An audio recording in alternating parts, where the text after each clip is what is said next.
everybody. We are back in Florida. You can probably see the palm trees, and it is a beautiful day.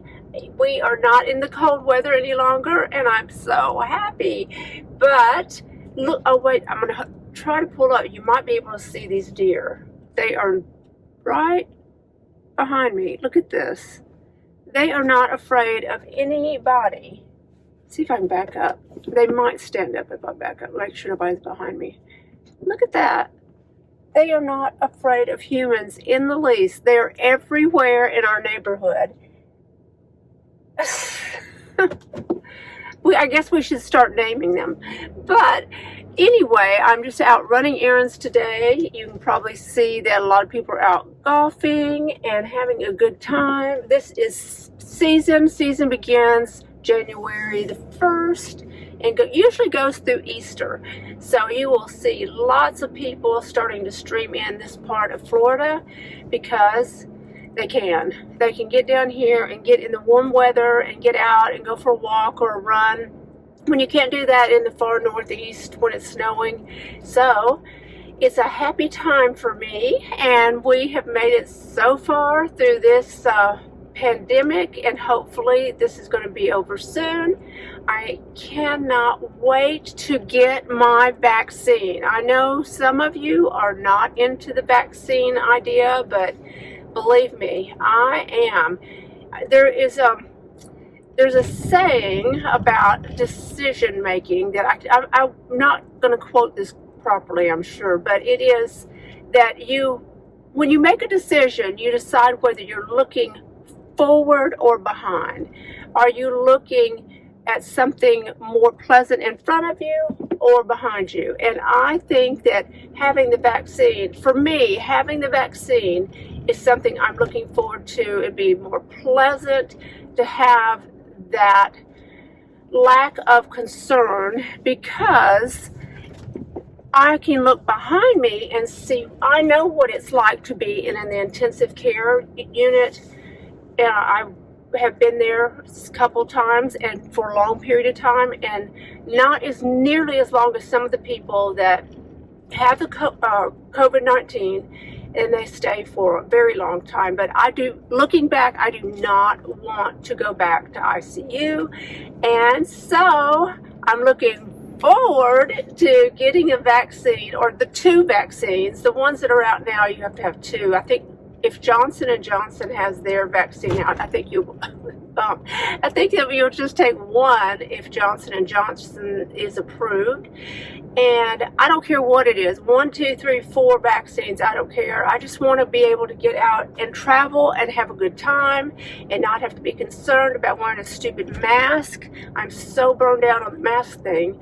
So I want that little card that says that I have had my vaccines. I went through the same process of making a decision about the COVID vaccine as I did about the chickenpox vaccine, because I had taken a panel of tests and found out that I did not have the antibodies for chickenpox. I did not know if I'd ever had chickenpox or not, and found out I had not, and I went in and had the vaccine for chickenpox, and it took me a while to make that decision, but this is much more serious. So that is one of the great things about this new year, looking into that and finding where we can go. I have been online looking to find out where to make reservations at our health department to get the vaccine. In South Florida, they're already giving it. I don't know about your part of the country or world, but they are starting to give vaccines, but they're only giving, I think, about 500 a day at each health department. So I'm looking every day online to find a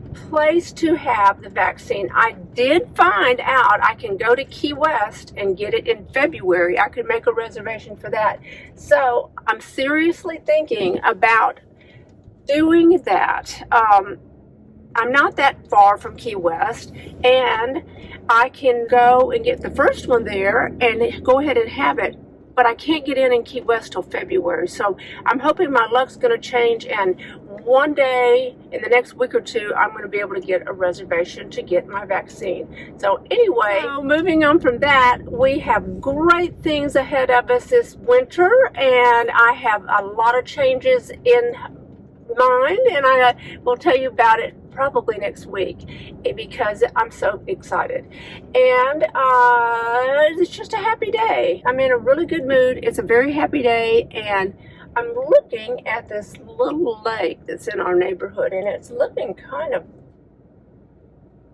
low. I don't know why, but I do know there's a lot of construction going on. So you'll see there is construction, so it could be something to do with it. I'm on my way to run errands, and I will find a parking space, and then we'll sit and talk. Found a parking place, so now we can talk. Well, let's see, New Year's Eve, didn't do much of anything, just stayed in most of the time and cooked a wonderful dinner and had a glass of wine. And then the next day, New Year's Day, we had black-eyed peas and greens and cornbread, the traditional Southern New Year's Day foods, and it was really pretty good. And then I read some because my husband was watching football. So I have been doing some reading. Actually, I have some books here I wanted to talk to you about because I've done quite a bit of reading during all this quarantining. And some of the books that I've read, I didn't bring everything because I run through books pretty quickly. And I could probably do an hour video just on books. But I just try to sprinkle them in case you're one who likes to read. I can give you some recommendations for a few books. One of the better books that I read recently is Green Lights by Matthew McConaughey, and it is an excellent book. If you're a Matthew McConaughey fan, then you might be interested in this book, and if you're not a fan, you might become a fan of him because of his. Is it of him or of his? I think it's of his. But anyway, Matthew McConaughey is much more sentimental and spiritual than I ever thought he was. He's, you always think of him, or I always think of him as just a surfer guy who doesn't really have a thought, but he is much more interesting than that. So if you get a chance, read Green Lights by Matthew McConaughey. I have my hand over his face, and you will see how he became the superstar that he has been. And he's been very successful at it because he had a plan. He really thought things through. I never thought he was the type of person to have a plan about anything, but he does. And he has a work ethic that is unstoppable. So you will be really pleasantly surprised when you read this book. And it even tells how he met his wife and he talks about his children. But it begins in small town Texas. I was trying to find you a little picture maybe to throw up here for you. Small town Texas. There he is. And he just became this person that had deep thoughts, deep plans, strategically set out to become who he became.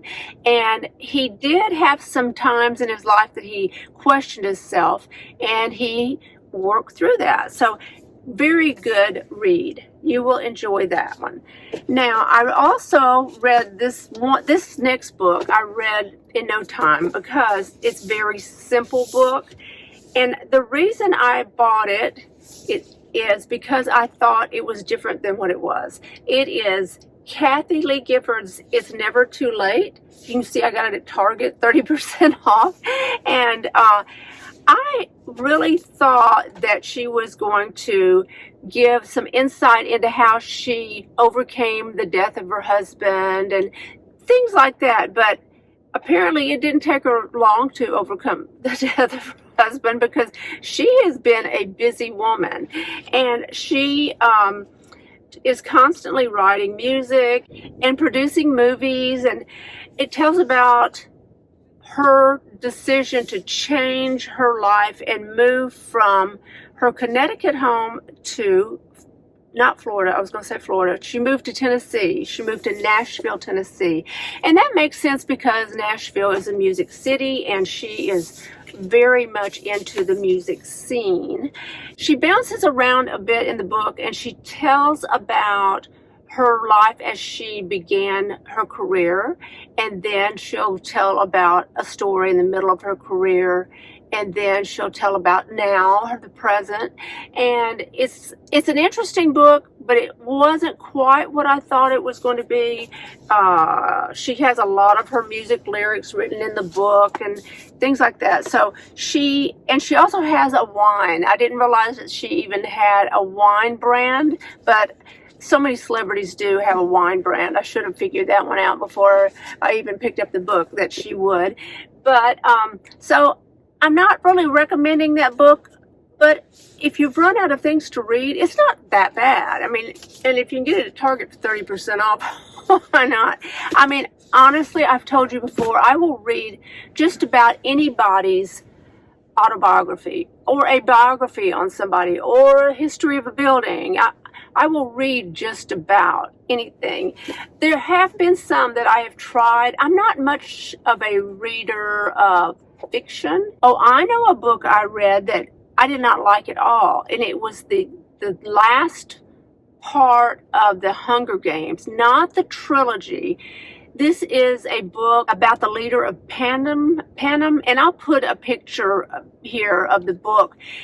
I couldn't get into that, and I had read the entire trilogy of Hunger Games, and I liked it because once I got into the first book and learned all the characters, and you go on and read it. And then I saw the movies, and of course the books are always better than the movies, but it was still good.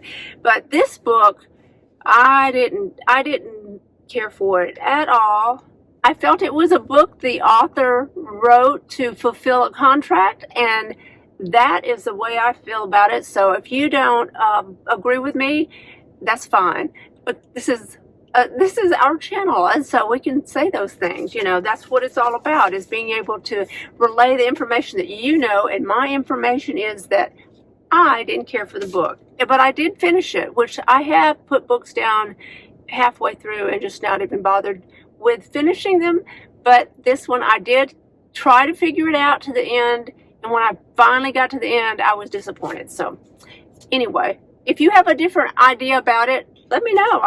Maybe I missed something. Now, this is a book that I'm reading now. I'm about halfway finished with it, and I'm loving it. It is wonderful. It is Ben Whitcomb's. He is the author of this book, and he is the editor-in-chief of Avenue Magazine, and he has written for Page Six and the New York Times, New York Daily News. He is a social commentator. He likes to write about celebrities. He loves the celebrity life. And this book is Gatecrasher. It is incredible. You will love it if you're into that kind of thing. It is how I help the rich become famous and ruin the world. And he begins the book telling about his personal life and how he got to New York and became this gatecrasher, basically. I haven't finished it, so I'm not sure if I should say a whole lot about it, because I don't want to give my opinion about much more than I have already read. And that's, so far, I'm loving this book. So Gatecrasher, Ben Whitcomb, I think I'm pronouncing that correctly. I'm notorious for mispronouncing things. Whitcomb, Widdicombe. So that's a good one. But that is about it for me. I'm going into Target today, and I'm going to look in their book section and see what else they have. But I hope you are having a great beginning to your new year, 2021. I have great hopes for all of us. And I hope you've enjoyed this video. And if you have, give it a thumbs up. If you are not a subscriber, please tap that subscribe button and follow me on Instagram. Bye.